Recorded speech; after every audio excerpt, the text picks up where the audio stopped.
This week on RSBANDB Update, Solak drops Grimoire pages for all who can slay him.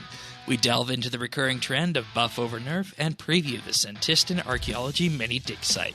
Then we wade into the questions of server population and game performance.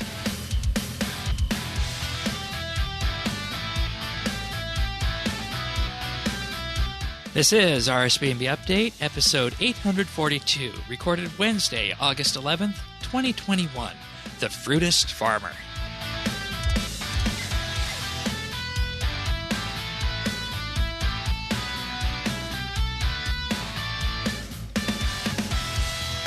Hello, everybody, and thank you for joining us for another episode of RSBANDB Update. It's just Hannes and myself here. Welcome back. Thank you, Shane. Just chilling, quiet. You know, it's not like there's anything too big going on, like double XP. Yeah. Right? Get excited. Double your gains. You know, I feel like I should be excited about this, but I'm still sitting at 45 hours in. Well, you're doing it wrong. Yeah, perhaps I am. Perhaps I am, but Are you going old school and going to binge it, Shane? Oh, that's an interesting idea. I guess I could do that, since we are approaching that time, right? Yeah, I mean, you said you might be hanging out with me this weekend anyway, so you could get an AFK skill and. Oh yeah, I could AFK. I don't know what I'd AFK, but anyways, welcome to RSBANDB Update, everyone. A bit of a quiet week as we await the Senntisten Archaeology microsite. I am so excited about that, but we'll get to all that in good time. If you guys want to follow along with us, check out the full show notes at update.rsbandb.com and join us in our friends chat, BitsBytes, and we're going to start off with some changes this week to Solak because these were some updates that were long wanted and have been a point of pain for PVMers, and this deals with Erethdor's Grimoire. It hurts. It hurts real bad, Shane. It hurts. It hurts. Well, this thing apparently cost $7 million an hour to use previously, before this update. Yeah. But don't you love how it's Solak changes? Yeah, really. I mean, barely call it Solak drop table changes. Yeah. First one is that Solak now drops a Grimoire page each time you kill him. Previously, it was 25% chance of doing that. Sell pages. Pages are going to be coming into game very regularly now. And as a result, players will no longer be able to roll a 50% chance to get 2 pages in one drop. But will this actually make Solak kind of I don't even know if it would make it profitable, but breaking even more? Well, I asked David about this week because, I remember when Solak came out, the thing he complained about it was that, this is a fun thing to do and whatnot, but it's so expensive to do that maybe we don't need to do it as much. But I asked him about this, and he said it makes the Grimoire, using the Grimoire, a lot more viable. And he gave me a number of 12 mil an hour, but he also said that this definitely will make it so that there's always a reason to go and kill Solak, because you have to remember the biggest reason people like that Grimoire is it increases your max crit chance, or max crit hit rather, from 12k to 15k, which when you're already hitting max hit a number of times, it's nice to just have that extra wiggle room up at the top. So yeah, and I mean, I kid the PVMers, but all in all, this does seem like it's a good update, just because Solak is the most, we've heard David say it's the most mechanically intensive boss there is. That was what stretched RuneScape bossing to its limit. To its limit, and for it not to be, very popular, because no one can really make anything, or it's not the same experience. I think it's good if you're tying something in there. I'm not surprised too that the grow creatures wasn't enough, because I don't know a lot of people that do grove creatures. They're 1 in 512. Oh, we can talk about that later. We'll talk about grove creatures later. Okay. I did some of them. That'll be later. But he said that he anticipates that the Grimoire pages will probably settle at around 2 mil per page. And it effectively makes Solak guaranteed money now, aside from that hope for a crossbow. So it's more anything affixed to the Grimoire than it is to changes to Solak, which is kind of what you were getting at when we opened up this segment. Yeah. Yes, exactly. They also made it so there's a new item called the Cluster of Torn Grimoire Pages, which is a stack of 25 pages with a 1 in 200 drop chance. That's a nice payday. Yeah, not bad. Not bad. And, I think at the end of the day, the whole point with any boss that you bring in is you want a nice ecosystem around that boss. So if you're using Erethdor's Grimoire at your, obviously, the highest of high-end PVM, whether that be, doing your high enraged Telos kills or actually just killing Solak efficiently, having that circular economy where the guy that you're killing brings those pages into the game. I think it just kind of patches this up and makes it a nice circular economy so that if you want to go use a Grimoire, you really don't need to worry about it as much as you did before. So I think this is definitely the way to go. And for people who do Lost Grove creatures, or Lost Groceries as my phone likes to call them, they have a off chance of getting one as well. So obviously not something you and I are going to dabble in, but good for the PVMers all around, I think. Yeah, I mean, we love our ecosystems, right? Anything that, ties that up, I think is a good thing. Absolutely. Absolutely. Let's run through some patch notes for this week, because we do have a few of those as well. A number of hot fixes were listed for Carapac, but by the time we discussed Carapac on the show and what we discussed last week, we were able to discuss a good number of these, so I'm not going to go through too many of the hot fixes. But they did bring some patch notes into the game for Carapac fixes, including the fact that dyed versions of the Fractured Staff of Armadillo are no longer tradable, because they were tradable before, and the whole point of putting a dye on an item is that it becomes a non-tradable item. Mm-hmm. You'll also be able to reclaim your Pontifex Shadow Ring from Azinadra in the Senntisten Cathedral if you lose it. Attack options are going to be hidden on Carapac during his death animation to make looting easier, and that's a good one. I know I've definitely run into that previously. And they added a 1.2 second anti-spam measure to the warp time ability to prevent spam clicking on it from accelerating it, because the idea behind that is if you spam click on it, you're going to terminate it before it does what you want it to do. Oh, okay. They also made cooldown indicators for the various abilities found on the Nodon front Slayer area more opaque for better visibility. These are, of course, the abilities you can check out from any of the God Generals that we highlighted last week. Clue scrolls have been added to the loot tables in with the rest of the loot piles in the Carapac encounter. Now, this is something that was brought in this week, but promptly reversed this next one, and there's a huge discussion about this.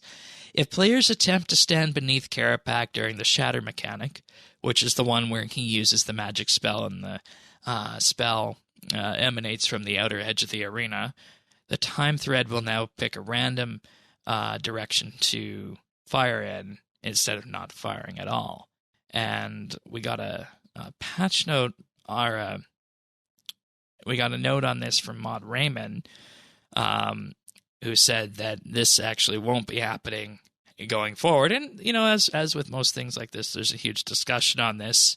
In the tweet highlighting the reversal of this patch note, he says, based on some quick feedback, we've made the move to revert today's change to stepping underneath Carapac to deal with the Shatter mechanic, as it made solo less viable and punished those using melee. Though it was never intended as a way of dealing with the mechanic, and after internal discussions, we're okay with this method, and will take learning into future bosses / mechanics. So here we are, based on community feedback. They weren't able to fix something that was being used to skip a mechanic.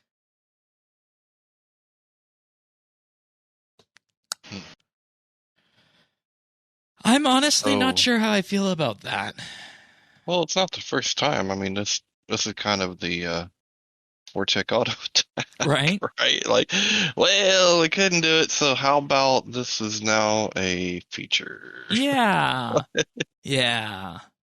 And I talked to Thaxi about this briefly, and he didn't like the change either. And he said even if they just had it fire in the direction he was facing, it would be fine. But the biggest problem with this, according to Thaxi, and I agree with this, is that it's made it so that people with even a vague understanding of the boss can completely ignore a third of his mechanics without hitting a DPS check. Which, we need to ask the question, are we trying to make PVM accessible to all, or are we trying to make it so that every boss you have to look through this compendium of wiki guides and videos to try and, figure out if I stand on one foot here and put my finger on my nose and recite this certain chant, it's not going to do this. Obviously, that's not what you do here, but this is what it feels like, at least to me. It is, but I mean, can that ever be avoided? I mean, no matter what it is, there's always going to be a guide that has the optimum. But I feel like this change was made for the integrity of the boss, but the communities cried out and they said no. Well, and I mean, that's. I hate to say it, but it is par for the course, especially when things happen in that area. If this is an XP nerf, you don't get the same reaction. You don't get the rollback. They don't do an abrupt turn. Yeah. Now that all being said, I do think that, if it truly is making melee equal, cool. That's I do like that part of it, but yeah, and the general consensus is that if you didn't have back criminal bolts, melee would be the highest damage style of combat. Okay. Mainly because of the berserk ability. And this is just basically standing under it. Standing under it when it does that attack, yeah. See, and this isn't the first time there's been an issue like that. Remember when walking the bosses was a real big thing.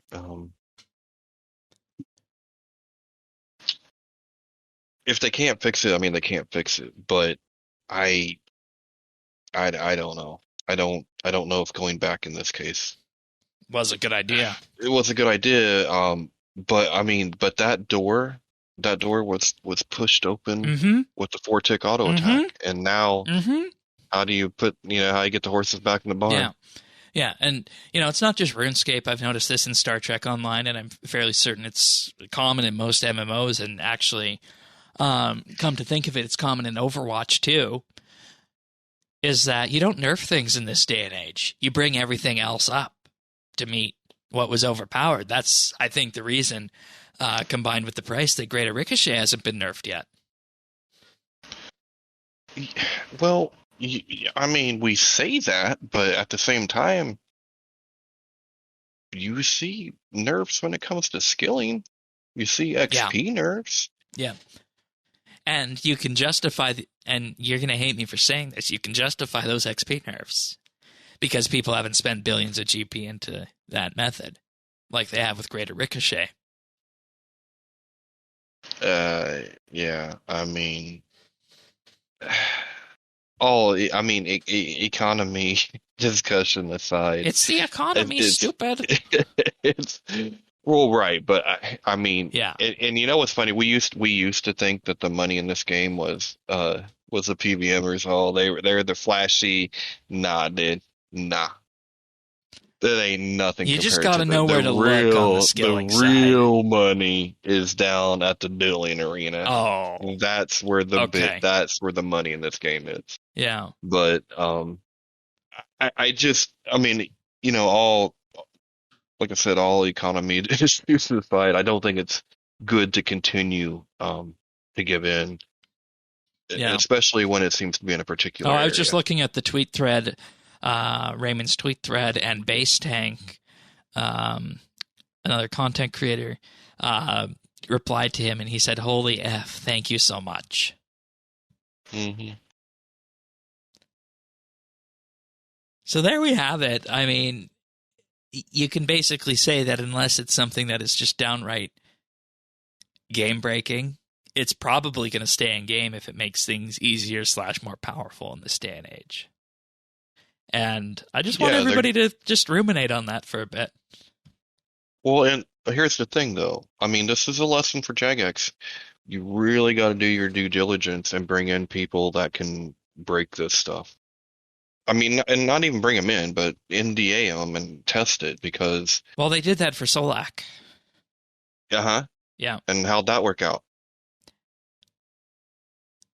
If I recall, We're not having a discussion yeah. about Solak right now, If I are we? recall our and if I That's recall why. our discussion from the first week that happened, there were no major problems like that or things No. that had to be rolled back. So I remember David calling it a bosser's boss, yeah, crowning jewel. So no, I mean, I think that's even more important though now. If you can't bring stuff down, if everything that you miss is now going to become a feature, well, yeah, you meant to do that, then you're gonna have to really make sure you mean to do everything that you mean to do.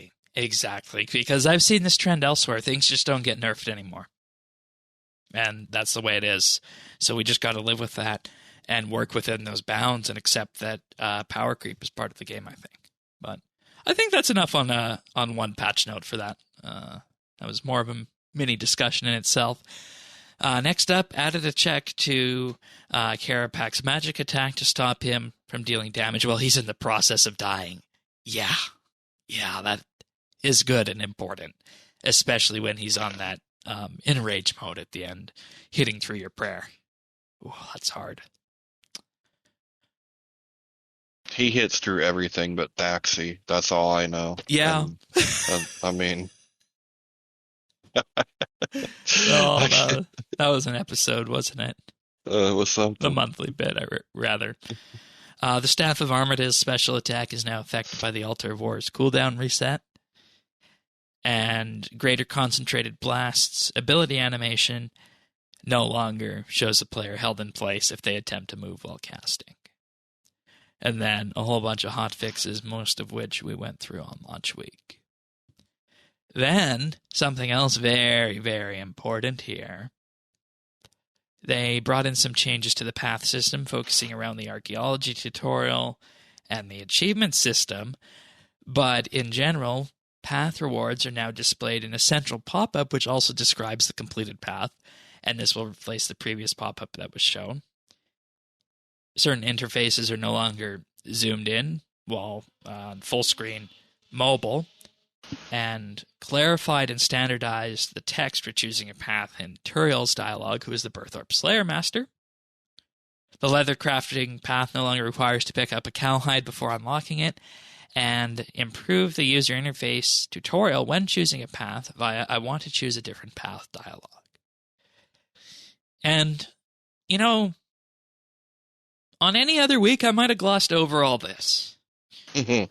Not this week, huh? Not this week. We're gonna have more on this to come. We are going to have more on this to come because that's our monthly bit talking about the RuneScape first-time user experience, specifically focusing on the Dave and Dale tutorial and the resulting half-hour gameplay after the tutorial, including patch notes like new players are no longer kicked off the Berthorpe path when they gain a skill level of over 100, And while on the mining and smithing path, players will now be directed back to the Berthorpe mine if they create the wrong item. And just a bit of a preview to what everyone's appetite for this monthly bit. You remember the archaeology tutorial and how that just onboarded you into the skill so seamlessly? Loved it. That's what the new RuneScape path system does after you arrive from either Tutorial Island or Davendale. And, man, this is hard because there's so much I want to talk about. Yeah, we're going to dive into it. I know. But I will say that I was a fan of the idea of a path system when it first came in. And it wasn't fully fleshed out. No, it wasn't done right.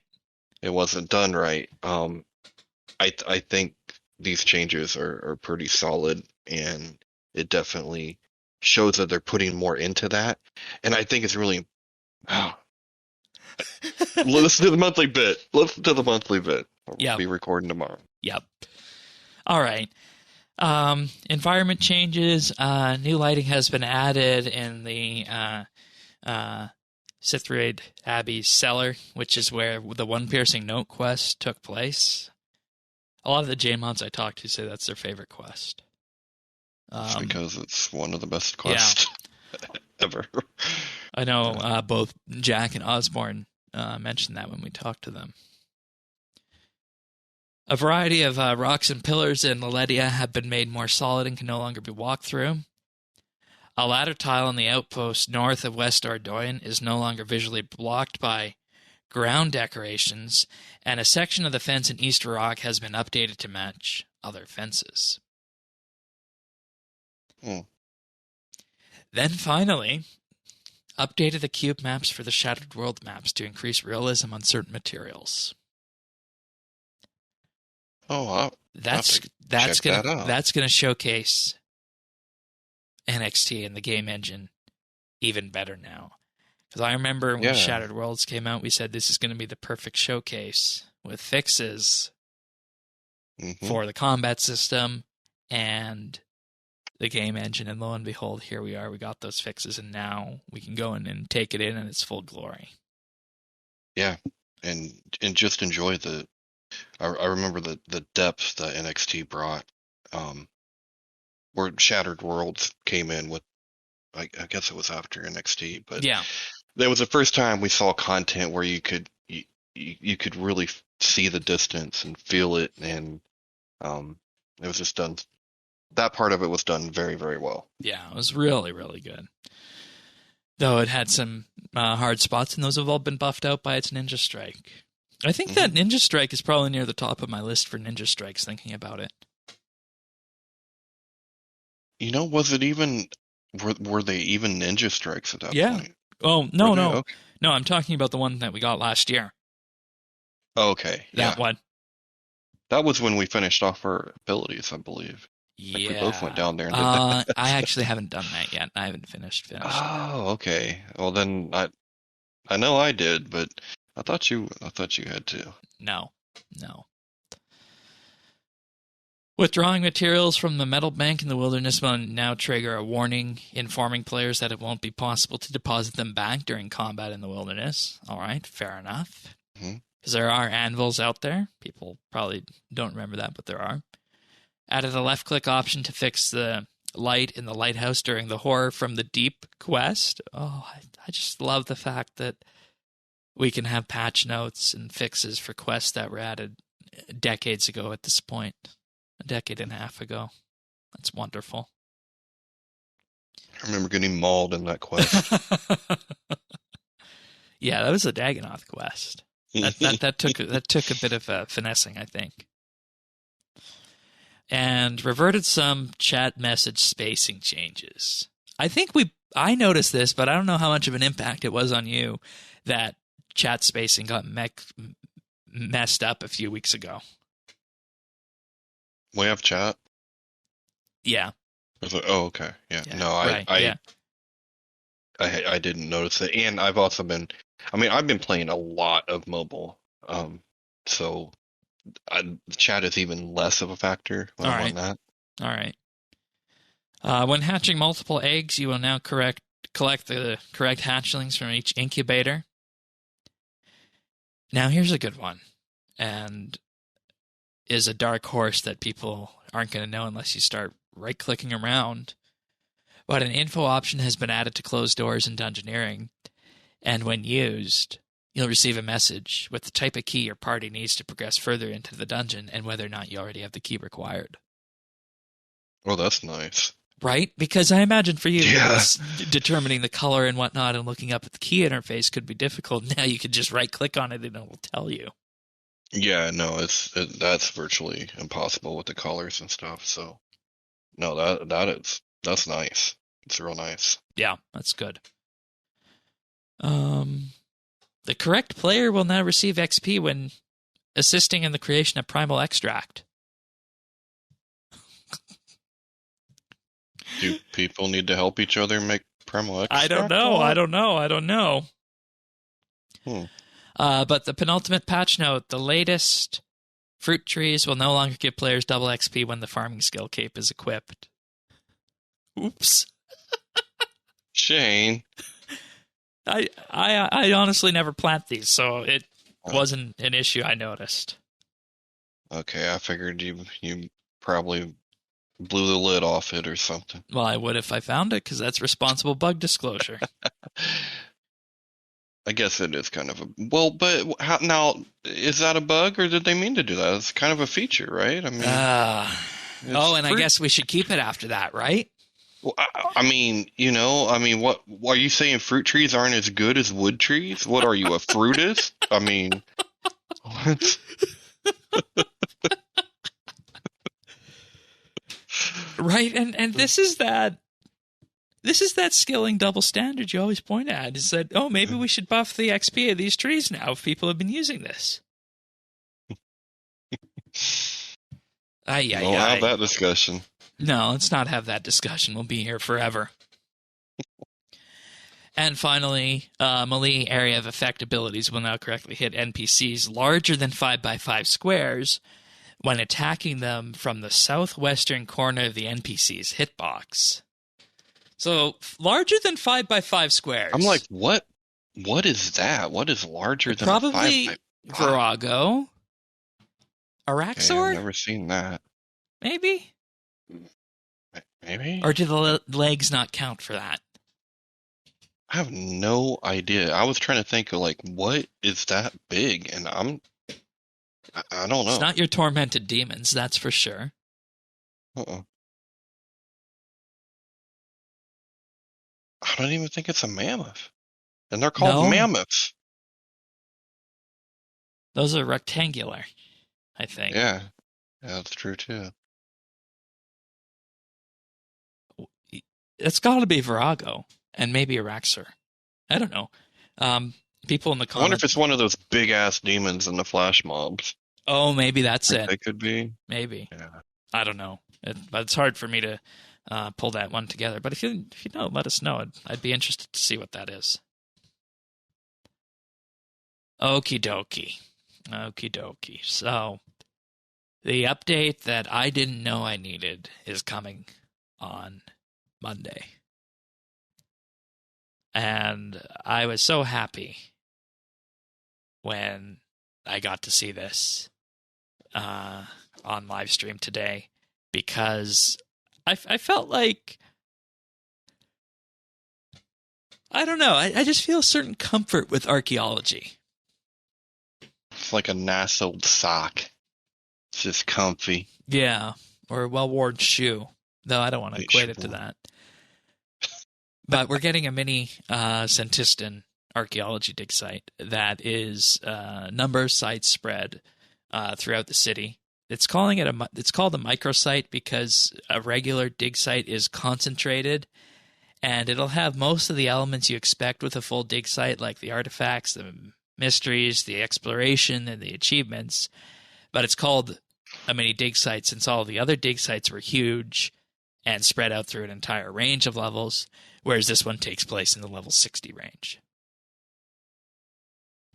So it's something that you and I aren't going to benefit from on XP, but it's definitely something that is just going to whet the lore appetite next week when it arrives.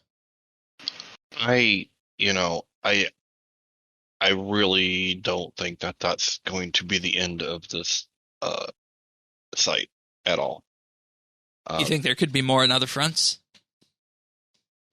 well, maybe, and I don't even know if there's more in other fronts, but what I'm saying is they've left this to have room to expand this this dig site. There's going to be, I just think that there could be a lot more of this to come. I think it could, by the time it is all said and done, be a fully fledged dig site. Yeah. It's already like I would put it somewhere between kind of like a quarter and a half, right? Like, um, I mean, it has a lot of artifacts. It's quite a 18. few. Yeah, I mean, that's a good number. A lot of excavation sites. The main difference is just the level band. Yeah. 60 to 67. Mhm.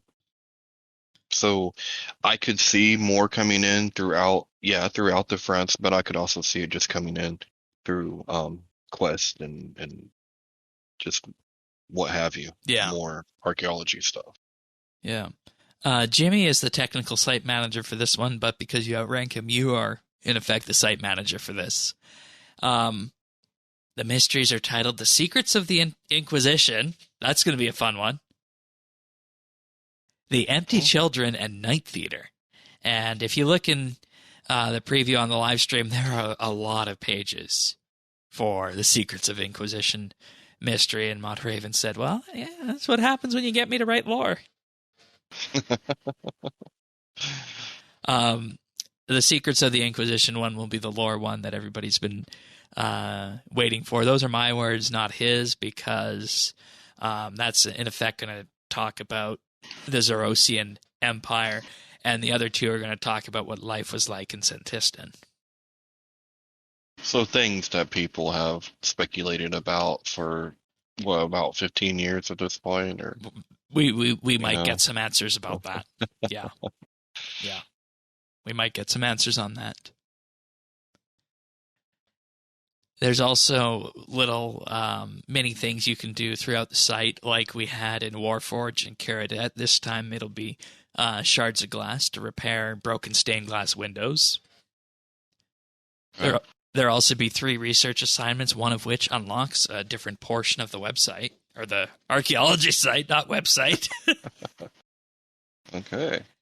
And the interesting part about this, and we talked a bit about this in pre-show, you and I, you're going to actually be able to go down there because this does not require any quests. Obviously, you're going to have a better time if you have the Shard of Erebus, but it's 100% not required. I think it's going to be. If everything goes according to plan, I'll have the shard and it'll be fine. But um, I'm looking forward to it, and I'm glad that. I mean, none of the other sites were. Well, I was going to say none of the other sites were behind Questwells, but that's not true because Dragonkin was. Yeah. Well, although I am glad when it's not. And especially in a 60 range level. Maybe that's the other reason it was okay with the Dragon King because it was such, it started at such a high level. Mm-hmm. Mm-hmm. But I don't know if you could have done that with something that was in a 60 band. Yeah, and, in general, if you just want to play this for archaeology, he said that you don't need the Battle of the Monolith and the quest, but if you want to get fully immersed in the lore, then do Battle of the Monolith and the quest. Then the live stream had to ask, are you going to be able to get, staff components from this? And that was a big, hard no. No staff of Armadillo from the archaeology side. And if you do get that, that is a bug. I would say that's a pretty big but. Well, I mean, unless it becomes a feature, but yeah, that would be a pretty. Let's hope not. Big one. Yeah.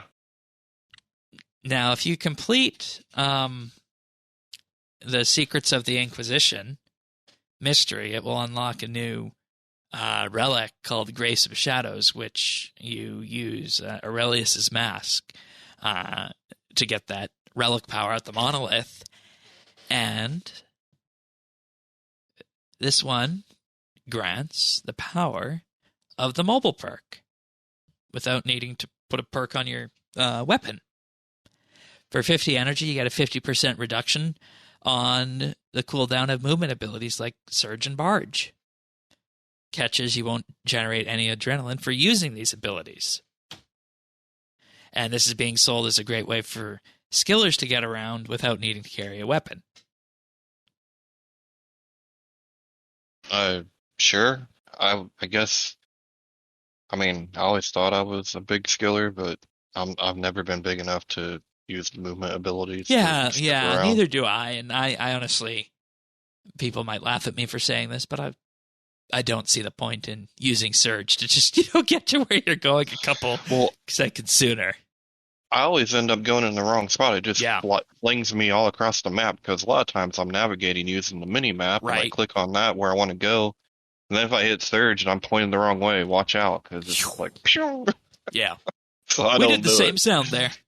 Yeah. Oh, yeah, that's true. Yeah. Yeah. The collections will at first reward ancient troves, like the troves you can get from the God Wars dungeon down here. And following from that, there will be no grace period for the completion escape stuff that you need, which is, par for the course when it comes to archaeology. So, love it.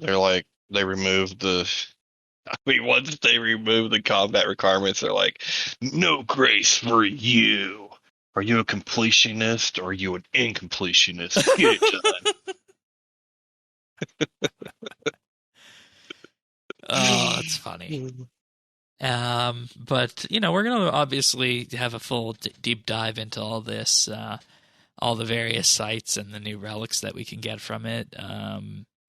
After we complete it, we will have to probably come back for a Lore Digger special, but based on how many books and pages there, I don't know that we'll be able to get that done by next Thursday within 3 days. I don't know that we'll be able to do that. Probably not, but we do have to revisit. That would be an absolute joy. Yeah, it would. It would. And this is what I was saying to everyone, is that you don't realize how good of a skill this is to the point when you can get something even like a microsite. And it just is so satisfying just reading the list here of everything you get. We're all excited. We're like, yeah.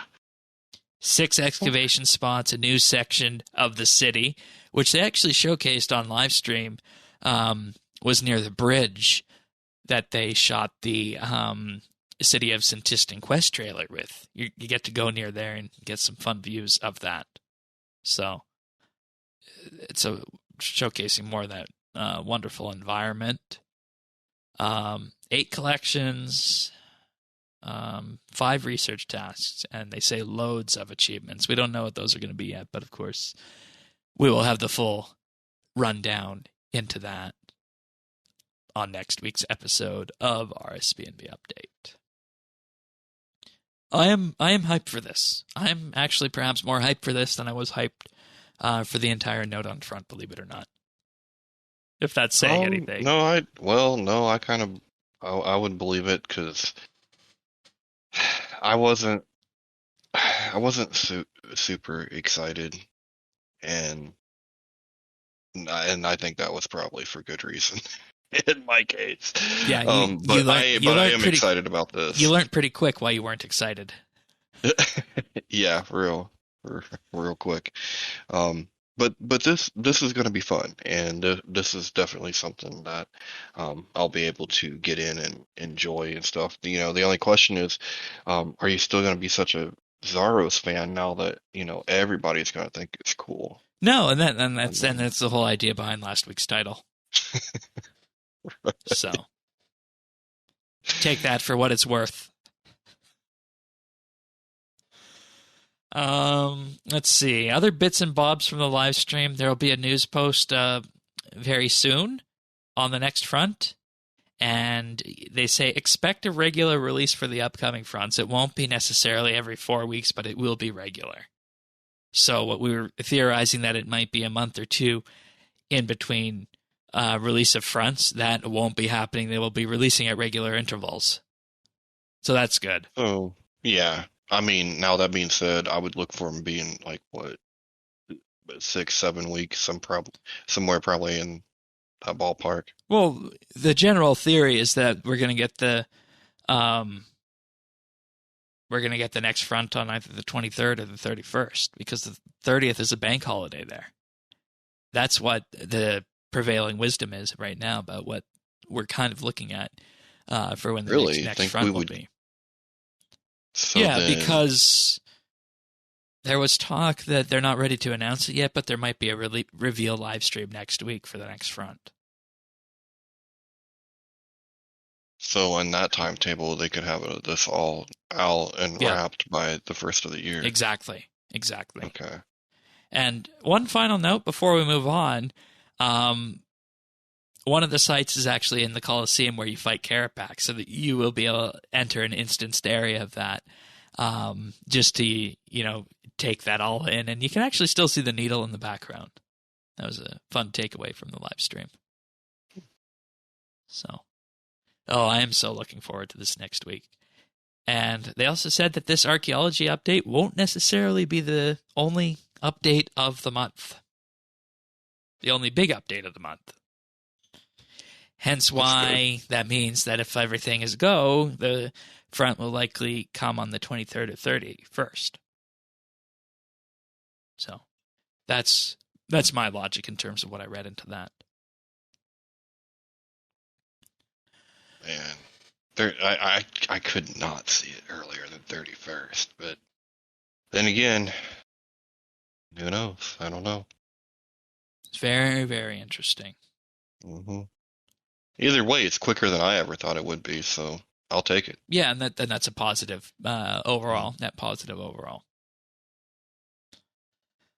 All right, let's thank some Patreon supporters, because I am so hyped about also what we get to do tomorrow, and that's recording our monthly bit. And this wouldn't be possible without the wonderful people named Amos Reed, Andrew C., Arvids L., Brock H., Christian S., Chunk the Monk, Cook Me Plox, Diana, Drama Free, Duramax, Jade Gizmo, Jason S., Keski, Lucky Ducky, Nate the Great, Pernasius, Renhawk, Ricky A., Samuel F.L., Scott D.S., Soupfinder, Stub Eve, The Bears O.P., The Naked Captain, The Lion, Tom V., and Zant.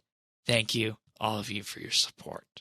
We have a wonderful monthly bit on the way, showcasing RuneScape's first-time user experience, what happens when you go from Dave and Dale tutorial to Berthorpe Path, and how that just onboards everybody into the game.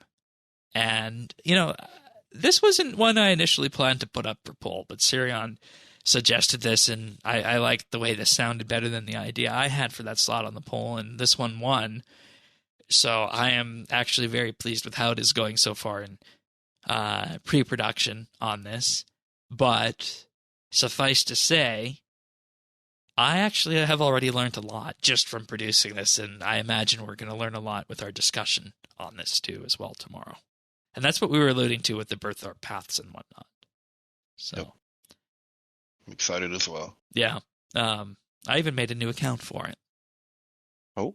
To play around with it. So you'll hear more about that on the monthly bit.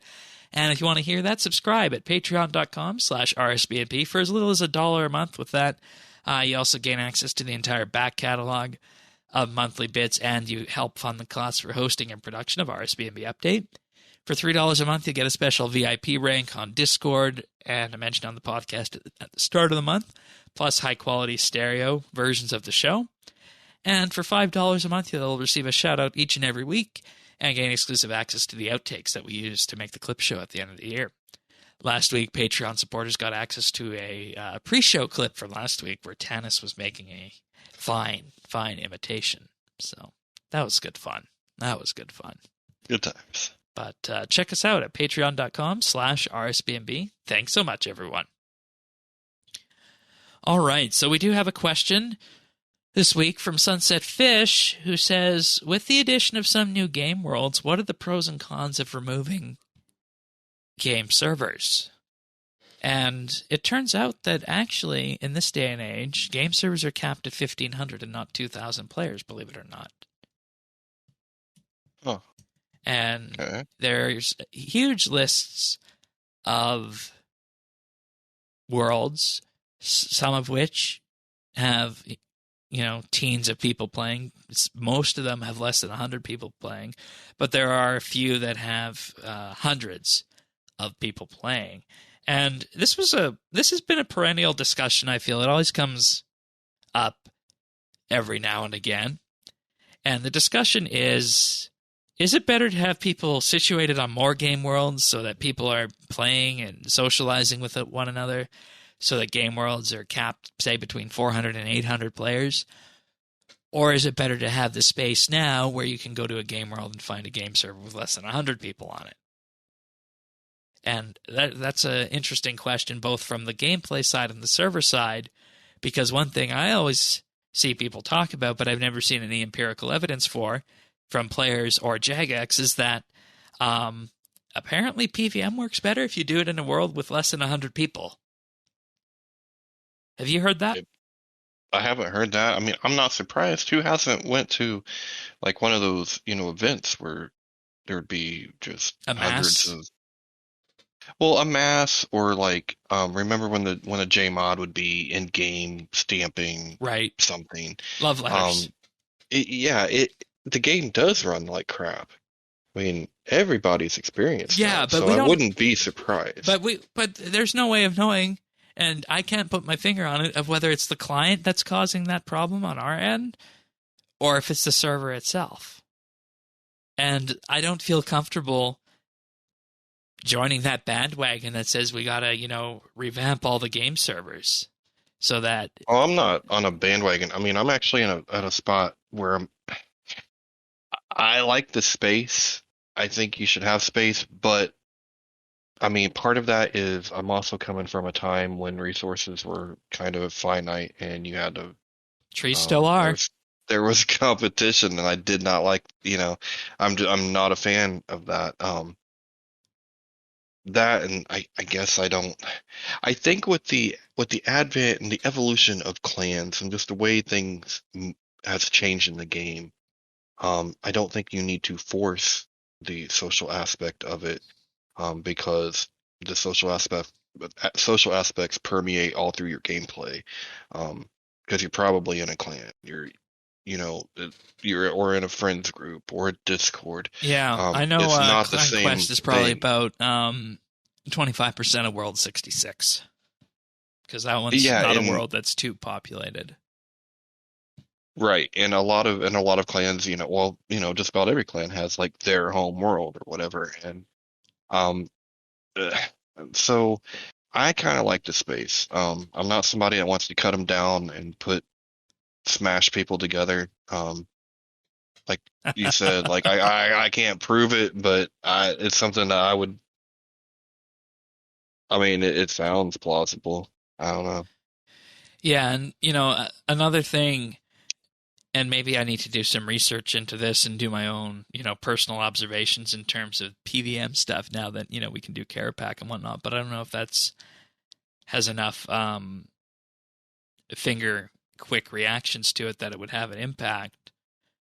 Another thing people tend to say is that when servers aren't rebooted, when we have one of those weeks where the servers aren't rebooted, people can see timers start to slow down in worlds that are busy. I know we had that problem on one of the double XPs where the timers were running slow.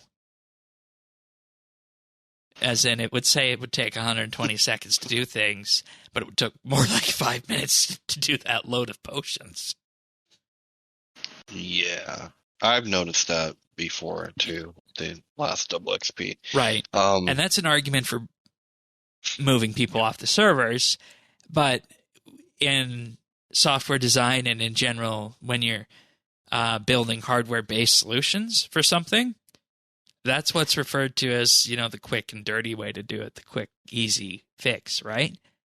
But the more sustainable fix long-term which is something Mod Warden has talked about in the past, would be to improve server infrastructure.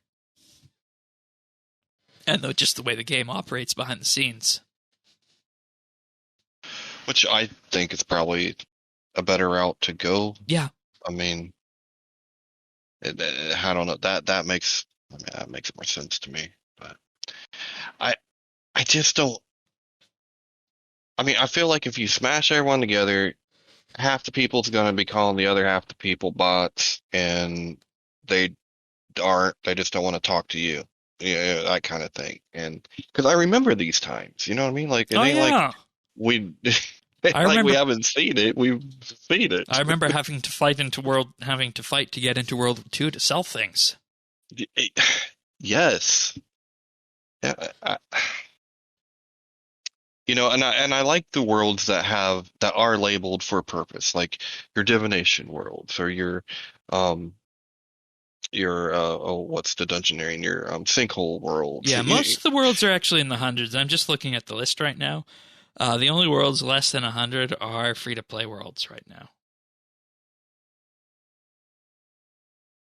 And that used to be where you would see the most crowding, it felt like. Or at least when you started, it felt like it was crowded. And just looking at this, the least populated members world right now is 66 with 233 people. So when I said we were 25% of it, I meant if there were 100 people online. But with this, we're about 10% of it. So obviously, even at this time, there's more people on World 66. And just scrolling through the list here, let's see. Oh, that's interesting. That's really interesting. I'm logged into a free-to-play account right now, and it doesn't show you members' worlds unless it's your favorite. Interesting. Mm-hmm. That's a new one. But yeah. Overall, I mean, that's the point, is that there's lots of worlds that have less than 100 people, but bulk of them have more than 100. I don't think at this point removing game servers is what needs to be done, because people a long time ago voted that, hey, we should keep the game servers, because this was actually something that was polled, believe it or not, when in reality this should have been a question that was made based on server infrastructure and the like. So right, and I feel like whatever people think they're gonna save, the problem is once it's taken away, it's that much harder to get it back. Yep. Yep. And I'm very leery of that, I'm just real leery of that, because why add another server now? Just make them squeeze in. I don't want that. You know what the biggest worry was post-EOC when this was being talked about, slimming down servers, was that it would make the game look like it was dying. People were actually worried about it looking like that. I'm sure the naysayers will say that no matter what. They always have. Absolutely. I don't, yeah. But, I mean, just to answer the question point blank then, pros of removing servers, people play together. But the cons, like we saw in that double XP week, can start to have an impact based on how many people are playing and what that does for the general performance as well. But I'm leery of just talking about server performance because there's so many things that factor into it, like the person's ping who's playing it, the person's computer, the data center where that server is located, how many other game worlds are hosted on the same physical server. Because in this day and age, you can get a computer, you can get the best hardware, and you can host a certain number of game worlds on it. And this is something that was talked about in one of the lead Q&As, is that and I think it was Mod Warden that said this, is that you can get the top of the line in server hardware, but that's not going to fix the problems that people are feeling. Because of the way the game is not the server. Right, it's because it's the way the game is architected. So a lot of the problems people feel are probably as a result of that architecture starting to show its age. So that's why I'm leery to start talking about this, and it's something that people always just point to as, the servers are bad, get more servers. When in reality, you start peeling back the onion and you see so much more. Well, and I was going to say that's also, too, because people don't understand what they're mad at most of the time. So they're saying it's the server, but maybe it's actually the lag and the tick that they're feeling, and they're like, ugh, I don't like Yeah, this because you're not used to it. Like right. that. And Yeah. one of the most interesting things that I saw with the release of the front is, I looked at a couple streams, and I also looked at Clan Questers playing the boss, and PVMers click a lot on the screen. And every time you click on that screen, you are sending a request to the server to do something. So now imagine 200 people doing that at the same time. Yeah. And so I wouldn't surprise me. like I don't know why they do this. You click once, it's going to go there. It just might take a while. Clicking more than once is not going to make it faster. Yeah. Yeah, I don't know. Like Shane. the default action should not be a double click. Obviously, I think it should take an action when you click, and then you wouldn't have to click And all the time. if you're needing to double click, you know what the problem is? It's not the game server, it's your ping, because it means that your connection or what your client is saying is not able to get to the server correctly. So that's probably why people are double clicking, and I haven't once again been able to figure this out. But I have this suspicion in my head that maybe PVMers are partially causing some of these server problems with how many times they're clicking and how many things they're sending to the server. Yeah, I mean, but at the same time, if that's fundamental to the gameplay, I guess how can I criticize that? Like you So can't, I don't know. You can't blame them, and it's a natural reaction when something doesn't respond quickly, right? Right. So yeah, that's where I'm at. I'm like, Yeah. I really want to blame them, but I don't really know if this one's their fault. No, and I'm just saying that it could be them causing it, but that's okay. It's just that's what the game is resulting in happening. So. Mm-hmm. Anyways, I think that's a fun roundabout way to answer that question and talk about a lot of the pros and cons on that. So thank you, Sunset Fish, for that.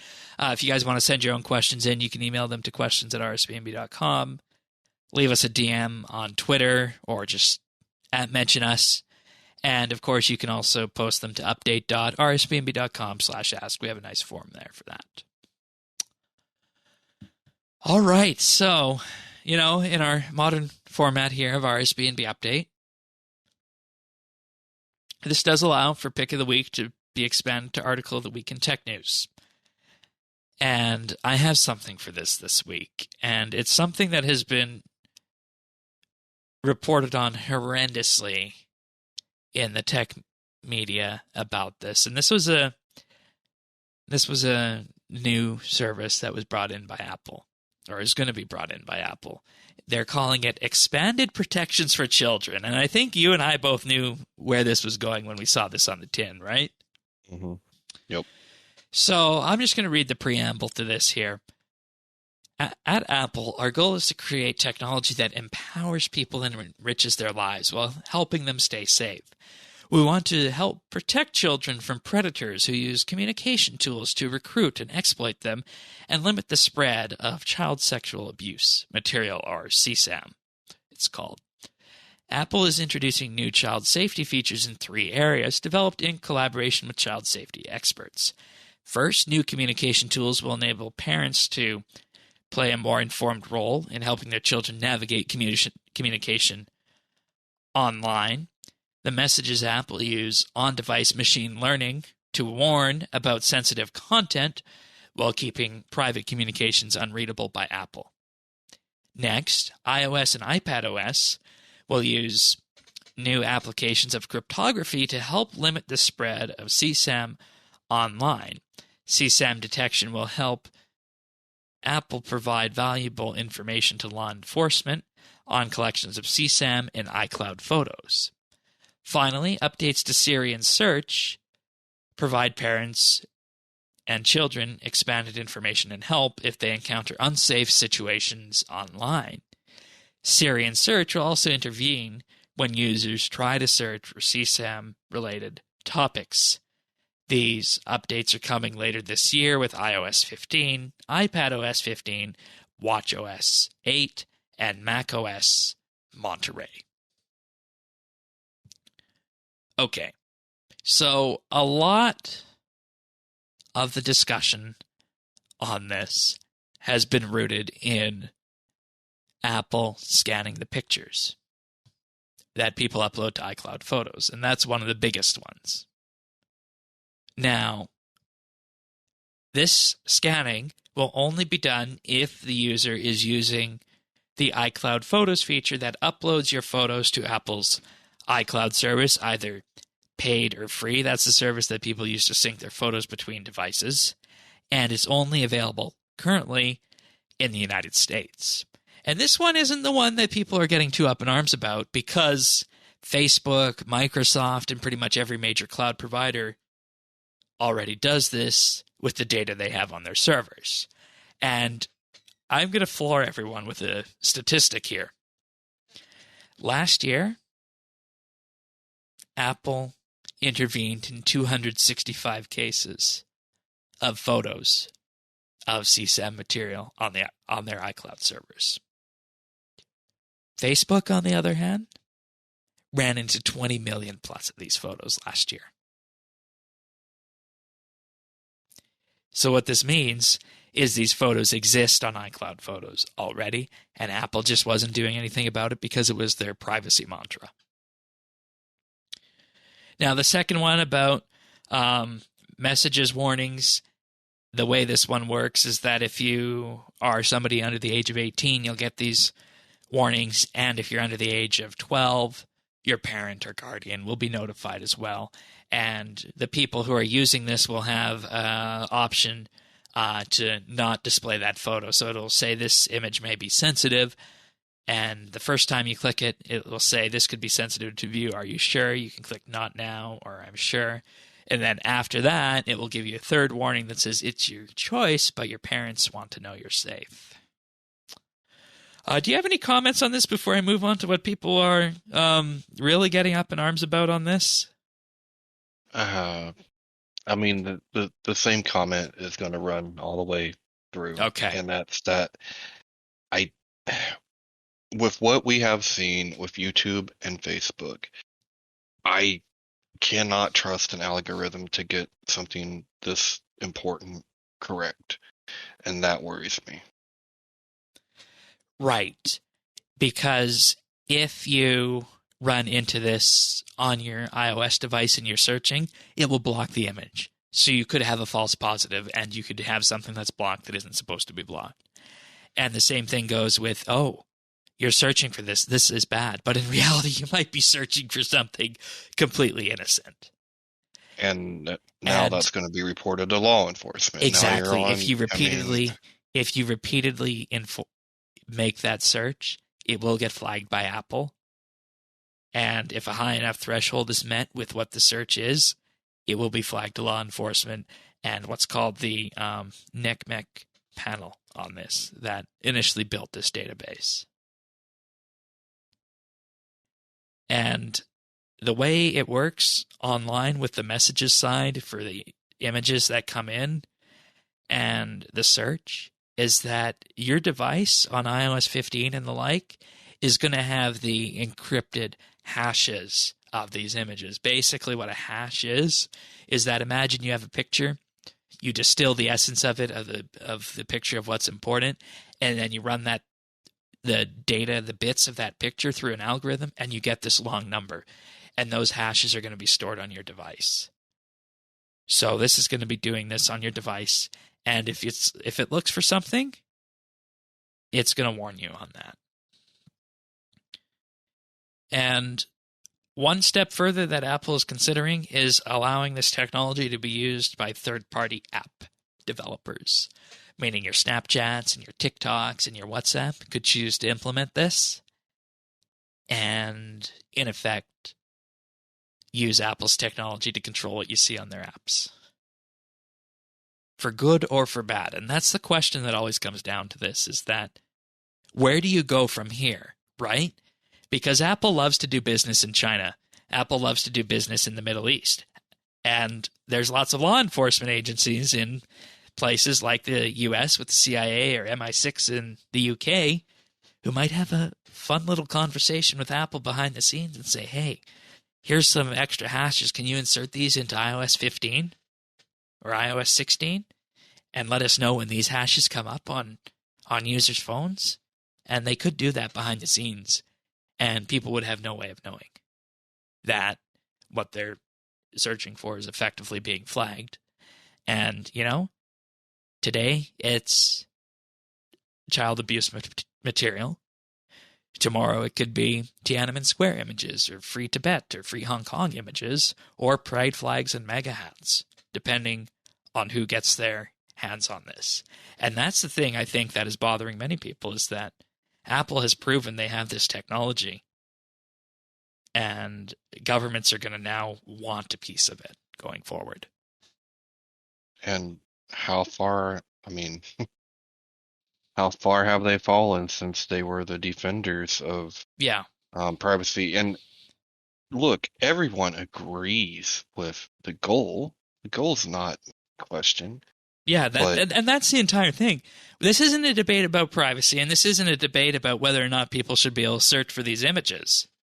Right. Yeah. No, we're just saying that every time that this has been done, it has been blown. And it can't be handled by AI at this point. It just, there's nothing to prove that it could be. I was talking to somebody was this you I was talking to about the Facebook employees who are effectively experiencing PTSD now because they monitor these kind of images? I was talking to someone about that. I forget who. I know. No, I know that story. We might have talked about it in the past, but it wasn't recently. And there's going to have to be reviewers at Apple for this kind of thing now, too, in terms of the hash, right? To see whether or not it was a false positive. And we need to also just get one thing else out of the way, is that if you're using iCloud to back up your device, that's not secure, because Apple has the keys to that and can give that to law enforcement. So we are under no pretense here that the iCloud backups are secure. But what we do know is secure is your iPhone itself, going back to the iPhone 5 with their secure enclave technology, that if you have a passcode on it and you don't give that passcode up, nobody's getting into that device, because that happened when we had that San Bernardino terrorist attack, and Apple would not budge in unlocking that device. Yep. But lo and behold, here we are today. It's the same kind of question, data involved, but it's an entirely different type of data.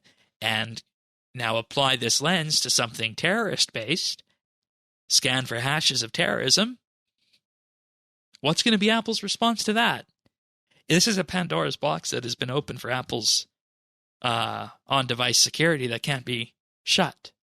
Yeah, and I feel like it's a especially kind of insidious way of doing it, because. Oh, good. That's the exact same word I thought of to describe this as well. Really? Okay. Well, because by picking this topic, child, predation, I guess. Yeah. Like, of course that's horrible, but this is what, even something as grave as terrorism, people push back on, right? You can't. How do you push back on this? Right. And I don't think that was. And that's why Apple did it with this. And that's why Apple did it with this. Because, there's going to be some three-letter organization in North America or Western Europe that's going to ask for this. And China's definitely going to ask for this, right? Apple says we have no intention of adding additional images to it, but that's today. And it's a closed-source operating system. Just like when in the 80s there used to be space shuttle launches of classified payloads. You can get classified payloads into the iOS hashes with this. Of course you can. Yeah. And, hey, just because you're happy that it's your side in charge today, it could be the other side in charge tomorrow. Yeah. And I totally see a point down the road where this is going to be used politically to identify images that are deemed not acceptable to be shown. And I think that, and we're not just talking about Turkey um, No, or Brazil, or no. If you guys this could happen here. if you guys Easily happen here. right, if you guys in the U.S. go on and have that January 6th commission, that could very well be a result of this. But it's a lot more than those kinds of things. I mean, the bottom Yeah. line is the margins are razor thin in this country, and you have to think about what happens the next cycle, the Yep. next election cycle, and that might be fine and dandy to go after your enemies now, but it's going to be used to go after you. Right, and that's why I said at some point in the future it could be pride flags or MAGA hats. It could be either side. Yeah, I know, absolutely. It will be both sides, because once a tool like this is unleashed, it doesn't go back. No one relinquishes it once they get in power. It's just used against a different group of people. Yeah. I mean, Yeah. like, And the biggest thing that nobody is talking about this, and one of my rules I have when I sort through what kind of garbage we see in the media in this day and age, is the biggest story is often the one that's not being talked about. The one thing that's not being talked about with this is that by bringing this to the billion iPhones or however many there are out there,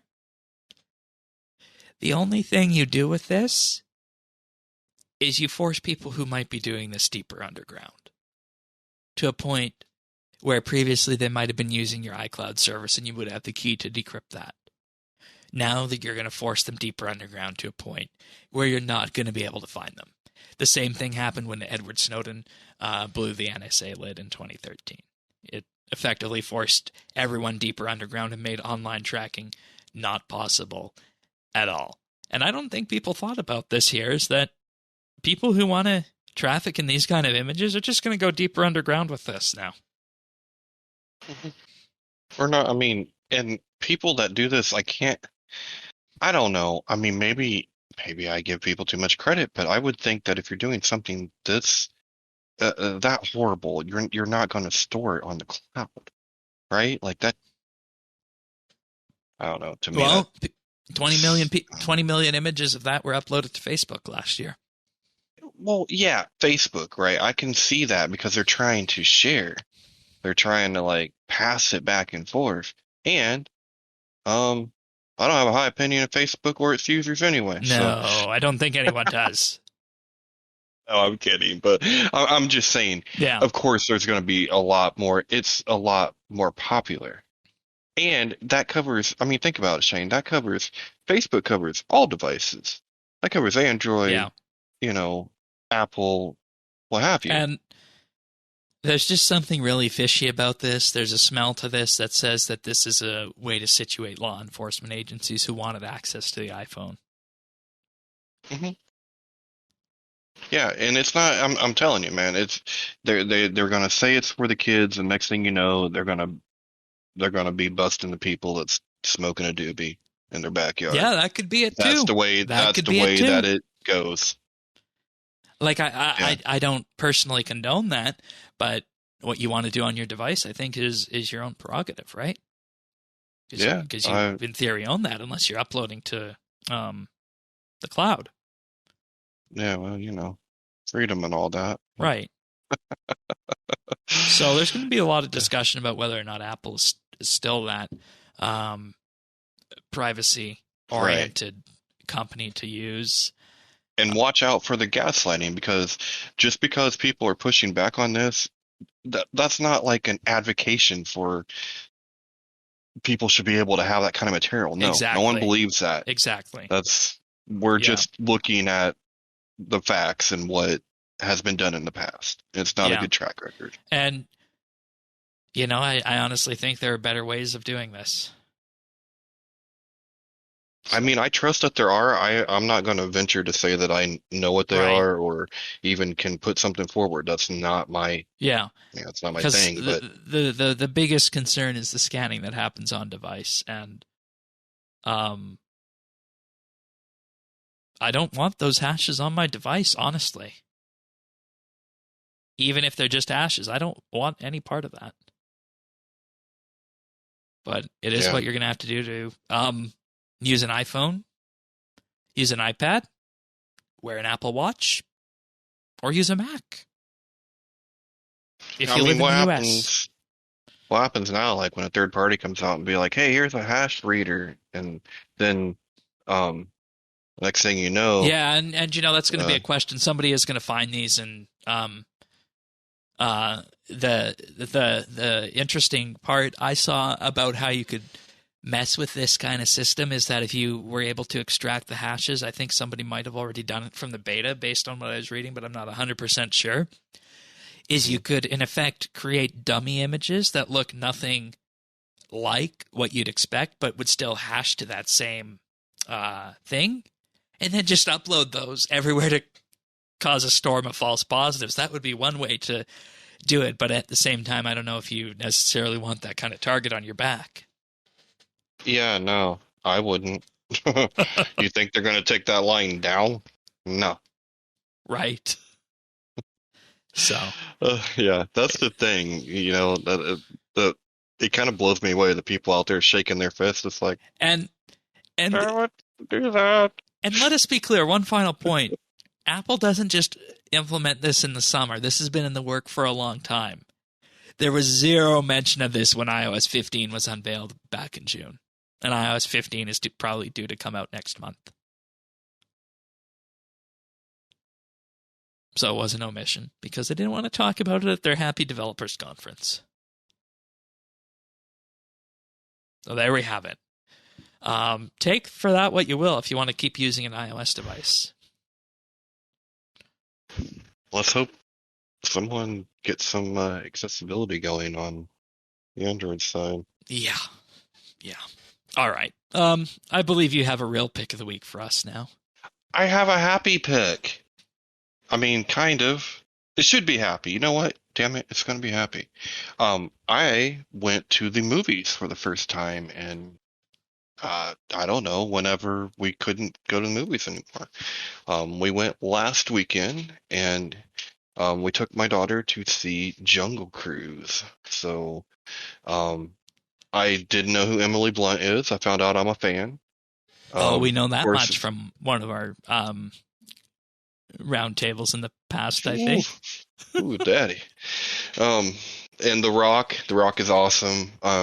That should be our next WWE president if we're ever going to do that again. I think we should at least give The Rock a shot. At least he would make it look cool.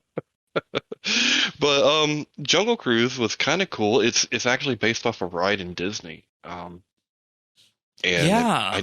I don't know if this is the first time that's happened, but it's kind of neat that they turned this ride into a whole movie, and and it's just a fun kind of kids movie. It's about Emily Blunt trying to track down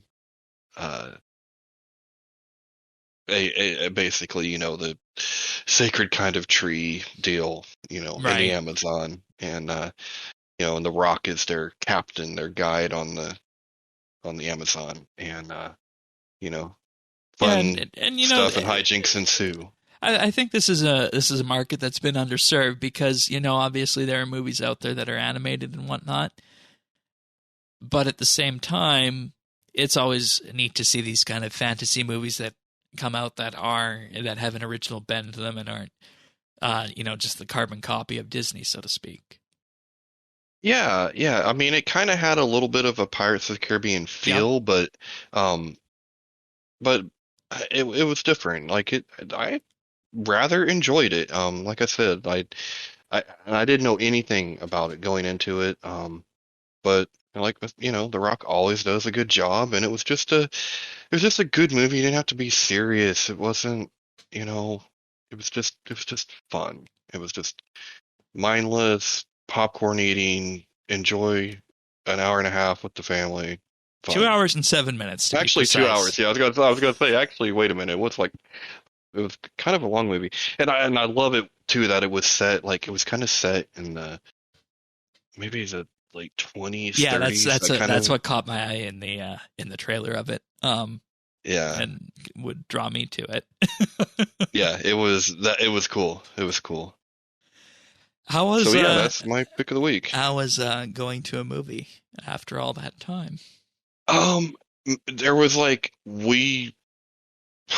I think us and maybe two other families were the only people there. Oh, So I mean, in that theater, like okay. in that particular theater. So, um, we pretty much sat right in the middle of the theater, like right, the best spot that you can. And I think there were some people sitting behind us, but, um, you know, I feel like this, Shane. Like if I am told to do the math thing and all that, fine, whatever.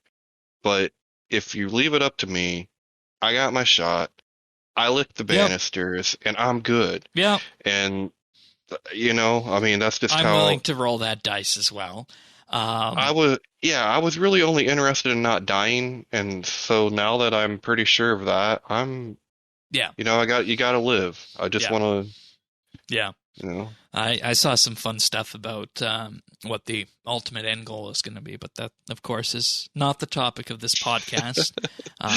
But No, and it was so cool to just like recline, get the popcorn, and just do something normal again. Like there is something to be said about going to the movies. It's and the prices were lower too. So I okay. think they must have heard they Yeah. went down, Yeah. and Well, this that was show is nice too. also simultaneously released on Disney Plus Premiere. Oh, I didn't realize that. Yeah, so Okay. you could watch it at home, but you'd have to pay for it still on top of your regular Disney Plus subscription. See, I'm glad I saw it in the movies. It was better, I think. Interesting. Like, I yeah, I really felt like it I was. have a policy in this day and age that I will only go to the movie theater if I know the movie's going to be good or if it's Star Trek. I just don't like the atmosphere that much. Well, it might be different though if you were like in there in a very Right, if you had it limited all to capacity. yourself, Like, yeah. yeah, I mean, we pretty much, like I said, there's one, maybe two other families in there. So yeah, but I get what you're saying. I don't like the crowded movie theaters as much. Last one I went like that was Marvel's Infinity War, and I'm like, yeah, that was a little too many people for me for that one. But Yeah. yeah. Okay, we're going to do achievements of the week, but one other thing I found in reading about this Apple stuff is that if you take a screenshot or a picture of a movie with your phone, it won't let you send that image because it knows it's copyright material. It's almost like you were a psychic, Shane, and you knew that that wasn't the whole story. There was some kind of corporate control going on as well. Yeah. Hmm. Yeah. Anyways, achievements of the week for Double XP Live. Starting off, we got a good number of them. Starting off on August 10th, we have Alio Sith with 99 Smithing. We also have Brewski17 with 99 Herblore. Jade Gizmo with 120 Dungeoneering. Almost said invention there, but Dungeoneering. Congrats to you. Riora with 99 Crafting. Spy Human with 99 Constitution. Zabros with 99 Ranged. Zazakon with 120 Herblore. Then on the 9th, we have Bartnells with 99 Firemaking. Des Zach with 99 Herblore. That's a name we haven't heard in a long time. Drizzen with 120 Constitution. And Potato with 120 Slayer. We also have Todio22 with 99 Summoning. Underking got 200 million Ranged XP. Zabros appeared again with 99 Constitution. Daltar Polo got 99 Herblore. Lord Dusty got 120 Prayer. Mandy got 99 Ranged on the 8th. We're on the 8th now since Daltar Polo. Mesgram got 120 Invention. Potato got 120 Strength. Queen RuPaul got 99 Smithing. Riora got 99 Archaeology. Simply Skells got 99 Fishing. Spy Human got 99 Agility. Twisted Soul got 99 Construction and 99 Crafting. And finally, Up the Irons 05 got 120 Archaeology on the 8th. And Bartnells with 99 Prayer on August 7th. Nicely done. And continuing on from there, Potato got 120 Herblore on the 7th. Prideus with 99 Summoning. On the 7th, River Design with 99 attack on the 7th. Spy Who-Man with 99 rune crafting. And Twisted Soul with 99 invention. Then we have Ishk with 120 magic on August 6th. Nordic Falcon with 120 ranged on the 6th. Predius with 99 Herblore on the 6th. Quester Shit with 120 Dungeoneering on the 6th. River Design with 99 Herblore. And Shamrock Soup with 99 Thieving. And Ultra Dog 177 with 99 Invention. And then Uber Plastic with 99 farming on August 5th. Nicely done. And I imagine we're going to have a lot more next week as Double XP just the wraps beginning. Up. Yes. Yep, the opening salvo. That's right. That's right. Speaking of which, what have you been doing on RS? Something I didn't think I would do, something I didn't have planned coming into Double XP, but I just hit 109 mining. I have been mining. Yeah, well, I figure it needs to be done. The only legit 120 that I need is farming, and there's just no way to really rush farming. So I've been doing my, my POF every day, and then, I have been mining light animica, and I figure I'm gonna need it because I need to finish my spear. Might need to make another set of masterwork, and and eventually I'll probably need something for 120 smithing. So I figured, what the hell, might as well. It had to be done, so I figured no time like the present. That's good, and we all know how fun mining and smithing is. It's not bad. I'm running the Stone Spirits to Perfect Plus. Yep, that's the way to do it. That's the way to do it. Yep, and then I'm running my the porters. Those new porters are really nice. 10 of them fills up your Grace of the Elves. Oh, okay. So you can carry 2 refills with you at a time. Even though they take that's 1,500. even though they take Dragonstone. Yeah, I don't. It totally doesn't matter. All right. I mean, Trekkie's over there making this shit. I mean, people are cutting the gems. Trekkie's over there putting it in the gold. It's fine. It's fine. Yeah. It's all good. Yeah, I actually did tell him to do Dragonstone necklaces instead of amulets because of that. So, there you have it. I knew I've been buying them from somebody. Yeah, and I mean, people cut gems are one of the fastest ways to train crafting. It's just a question of finding them and the arm and the leg that they cost. So yes. Okay, as for me, I have been primarily focusing on herblore preparations, believe it or not. I've been, and I don't know if this is going to be a double XP project or an Yak Track project, but I'm getting ready to convert my super overloads or supreme overloads into salves and then elder overloads. I've been farming my own materials for that, and remember with the herblore master cape at 120, you get an extra overload potion for that. You get 5 with the amount of 4. Yeah, with the 4 materials. Yeah, so that's fun.